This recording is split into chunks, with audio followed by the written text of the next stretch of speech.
Hey everybody, this is James P. Wagner here with Local Gems Press, editor of A Wreath of Golden Laurels, an anthology of poetry by 100 poets laureate. And this is the Learning with Laureate series, Poet Laureate Interviews. I'm here today with Paul Richmond, who was twice named laureate, both the Beat Poet Laureate of Massachusetts and the Beat Poet Laureate of the United States.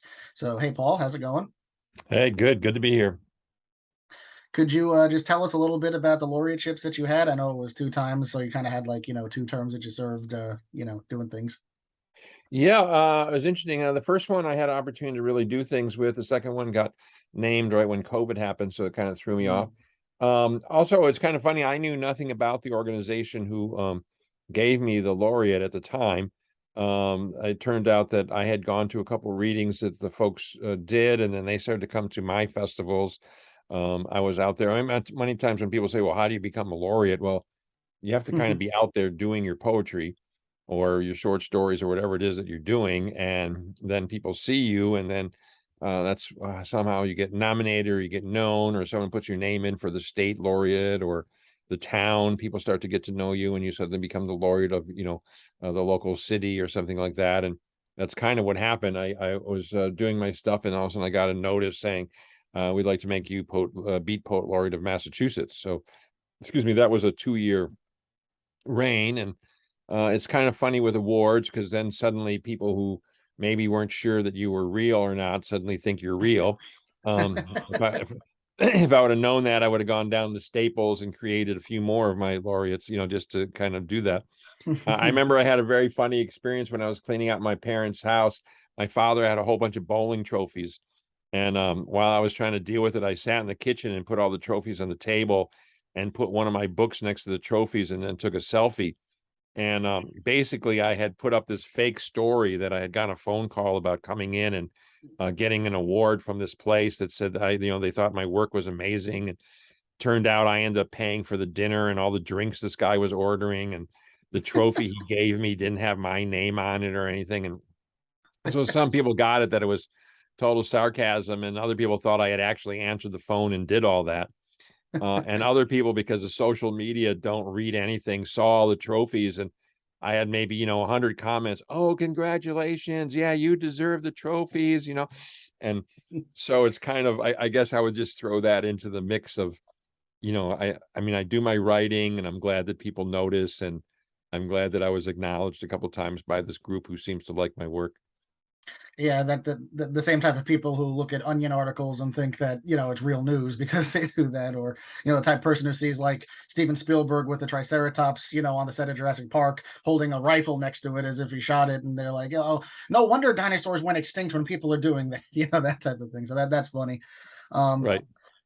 yeah, but yeah, I mean, I think you just kind of hit a nail on the head though about because yeah, when I've this is actually my third anthology of publishing poets laureate in one book. The first one I did was actually a group of laureates in Long Island, New York, and the second one was actually the Beat Poet Laureates specifically. This is the third one and the biggest one because there's actually 108 poets laureate in this book. But when we did the one that we launched the Laurels on Long Island at the All Women Birthplace because that's here on Long Island, and there are a bunch of people in the audience, and we had a Q&A with the laureates. One of the first questions everybody always asks is, how do you become a laureate? And tell people like, well, there's different, depends on which laureate you're talking about, because there's different like even like here on Long Island, the different counties have entirely different processes for how they pick it. Like in Suffolk County, it's basically the previous poets laureate have a little council, they get together and decide who they want for the next one. In Nassau, there's this whole submission process where people are nominated and there's a legislature and it's voted, so it all varies. There's institutions that just kind of bestow the laureateship on people. So, but so there's a lot of different ways that you can do it. But one thing that seems in common with a lot of laureates though is organizing, being an active member in their poetry community, doing workshops or hosting readings and things like that. And I know that you do a lot of that stuff. So could you just tell some people a little bit about what it is that you do?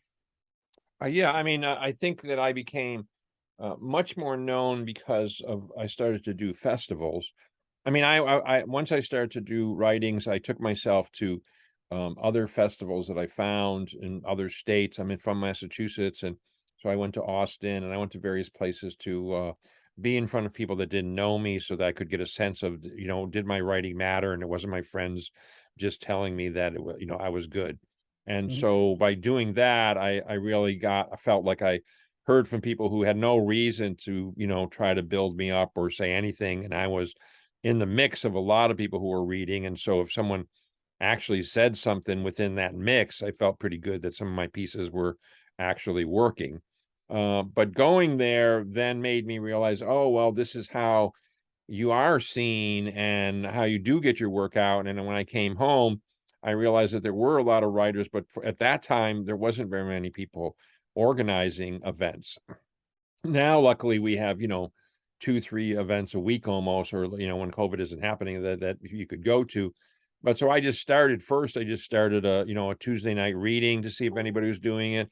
And then I saw that the town I was in had a bunch of, restaurants or bookstores or cafes. And that was inspired from the Austin festival, where they had their readings in a lot of different kinds of venues. And I kind of asked around about how I did it. And I ended up having the first one where I had 7 different venues with 33 poets or writers responded.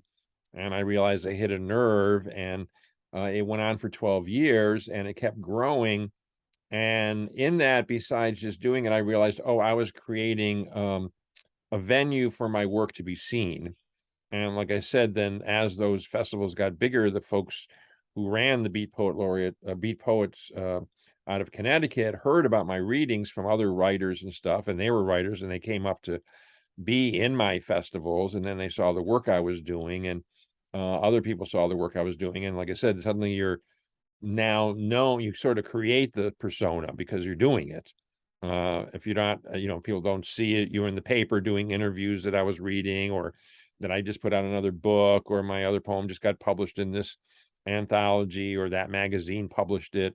You're kind of building your reputation sort of in this day and age where people create identities on Instagram and all these social medias. And then you wonder if that really is them, or they've created the whole thing and it isn't them.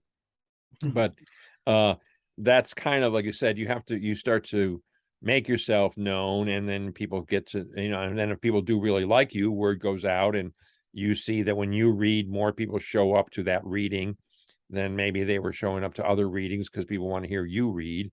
And that kind of happened to me when I got actually nominated for, the Pulitzer Prize, the Pushcart Prize. I didn't realize that, because people ask me all the time, my writers, how do I get nominated for that? And I said, well, I can't nominate you. They have their own editors that they don't tell anybody who they are. And if they see you and like it, then they nominate you. That's, it's not nothing you can apply for. And there's a lot of those kinds of things like that, where you don't apply, you do your work, and then suddenly somebody shows up and acknowledges that we've been watching you and we know that you do the work. Mm-hmm. Yeah, I've been to your festival a couple of times, as you know, and rented out the whole, the Shea Theater, and there were lots of people there, and little pop-up bookstore with like all these authors' books on the table. It was a really good time.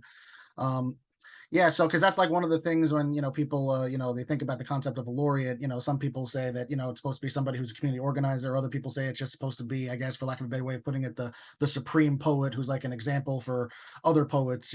So I don't know what your thoughts are on that. I mean, might kind of go back and forth or whatever, but Yeah, here in this area, it seems that, and you mentioned this about when you were talking about a poet in your area. I think it's a combination that you have poetry or books that you've been putting out, and that you do something for the writing community.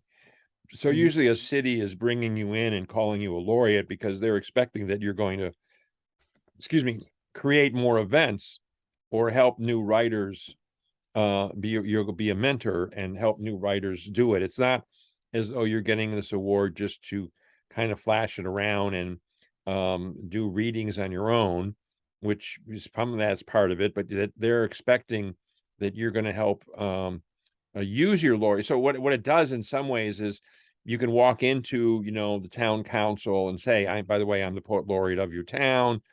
I'd like to be able to use these venues, or can the town council approve, give me permits so I can have the festival? And so it gives you a little bit of clout that, oh, all right, you were appointed to do this over, hi, I'm a poet, and, I'm here to try to create a festival. And in the beginning, people are like, what are you talking about? You want a couple tables, or can you even pull the festival together? Until you make yourself known that you do festivals and they happen every year and people see that they get bigger, then they kind of go, oh, that is who you are, and you do what you say. So I think Yeah. many of the towns here, anyways, when they pick a laureate, is somewhat on your writing ability and your skill, and if you've been published, and do they feel like you're going to be someone who's going to help promote that in their town. Yeah.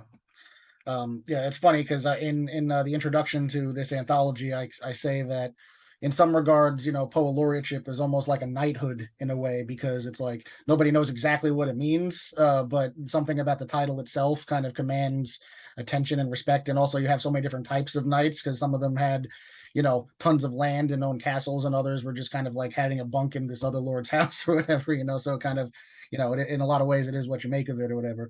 But so as a laureate, like, what advice would you give to, poets out there who are kind of just starting and maybe thinking about starting, or the poet who maybe they wrote like when they were in, school, but then they kind of stopped writing, because they became an adult and got a job and maybe didn't have avenues that they thought people would care to do that or anything, like, just basically just as a laureate, what would you kind of say to encourage and inspire, people who are just kind of, not quite at the laureate level? Well, I mean, there's a couple of things. I mean, again, as you mentioned, you become a laureate because people see your work or appreciate your work. So one is, you have a passion for it to do it. I mean, we did this skit one time about a bus driver who suddenly said they didn't want to drive a bus anymore because they wanted to be a singing cook. But then on asking them, well, do you sing? And they said, no. Well, do you cook? No. Well, okay. I'm glad you're thinking about you wanted to do this, but when are you going to start doing those things if you want to do that? Um, Yeah. and so, you might have written it and it might have been something you liked and enjoyed. And once in a while you think about it and go, oh, I want to write, I should, well, either you do or you don't. Either you have the passion for it and you're finding yourself that you really do need to put it down, whether you're typing it into your computer or you're writing it into some journal or novel. And then there's the question of, do you see and say to yourself, I think it's just not about me bemoaning something. This is something that I've written in a way that somebody else going through this, of their parents having Alzheimer's or whatever it might be, is something is meaningful to people, and it could help somebody else, or I just feel like I need to get it out there to say it. If that driving force isn't there, you can't force it, just because you say you want to be a writer. And if you do that, it's probably not going to be very good. Um, Mhm. so it's more of, trusting that you have this passion, and it's not then wondering, where is it going to take you? Is this going to sell millions of books? Will I become a laureate? I mean, some people actually, put their eyesights on saying, I'm going to eventually be the poet laureate of Northampton, or, whatever the town is.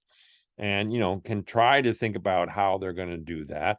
They may soon find out that if they just focus on that, they're not going to get it, because they need to be having their work out there, and they need to have other people who they don't even know, who are looking through the community to see who is at readings, who is bringing in crowd, who is writing, who is creating events.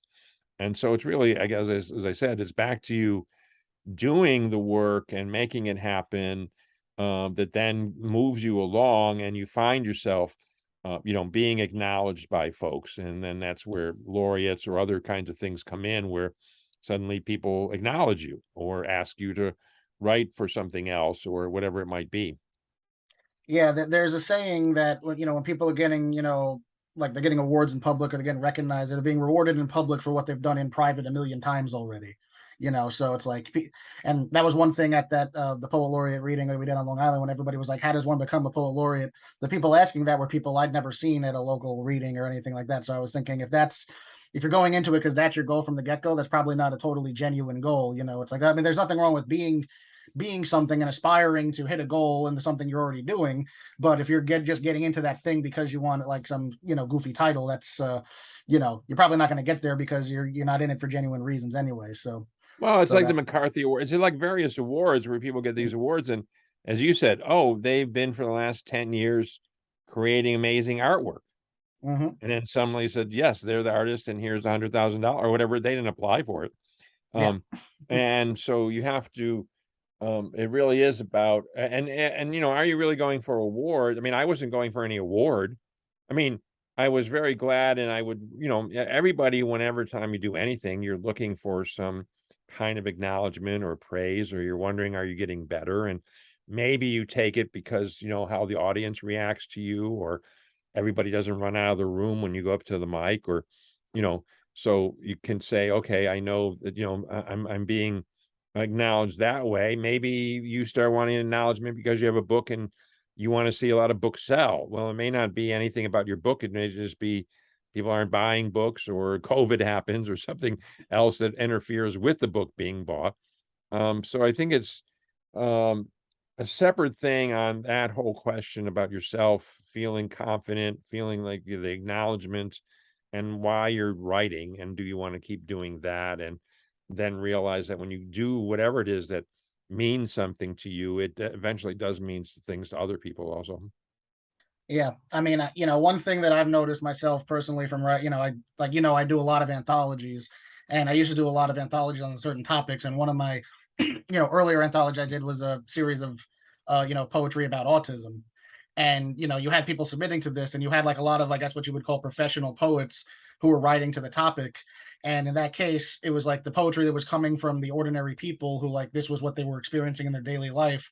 The poetry that they were writing was much more powerful than the poetry that people were writing, for the topic, but they didn't really have the experience, because it was like they had these other people, they actually had something to say.